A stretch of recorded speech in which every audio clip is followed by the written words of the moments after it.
Hi hi hi നമുക്ക് ഉച്ചക്കത്തേക്കിന് കഴിക്കാനായിട്ട് എന്താണെന്ന് നോക്കാം. വാ, ഇതുണ്ടോ കഞ്ഞിയായിട്ട് ഇറക്കി വെച്ചേക്കാണ്. നമ്മളിപ്പം തണുപ്പും മഴയൊക്കെ ആകുന്ന സമയങ്ങളിൽ ഇങ്ങനെയായിട്ടോ ചെയ്യാറ്. രാവിലെ തന്നെ കഞ്ഞി കടുപ്പിലിടും. കുട്ടികൾക്ക് സ്കൂളിലൊക്കെ കൊണ്ടുപോകണേ, അതുകൊണ്ടാട്ടോ രാവിലെ തന്നെ വെക്കുന്നത്. അങ്ങനെ വെച്ചിട്ട് നമ്മൾ വെന്ത് കഴിയുമ്പോൾ ഇങ്ങനെ അങ്ങ് വാങ്ങി അങ്ങനെ വെക്കും കേട്ടോ, ഊറ്റി എടുക്കത്തില്ല.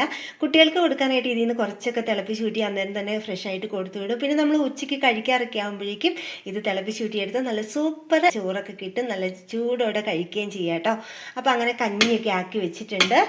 പിന്നെ ഇതാ ഒരു ചക്കുരു മെഴുക്ക് വരട്ടി കേട്ടോ. ഇതുണ്ടോ ചക്കക്കുരു മെഴുക്ക് വരട്ടി ചിക്കൻ പൊടിയൊക്കെ ഇട്ട് നല്ല സൂപ്പറായിട്ട് വെച്ചതാണേ. പിന്നെ ഉണക്കമീൻ വറുത്തതുണ്ട്. പിന്നെ ഇതാ നമ്മുടെ മോര് കറിയും കൂടി ഉണ്ട്. കണ്ടോ,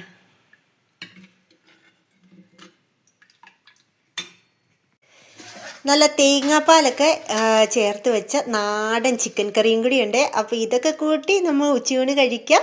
നിങ്ങൾക്കിന്ന് എന്താണെന്ന് കമൻറ്റ് ചെയ്യണേ. അപ്പോൾ ടാറ്റാ.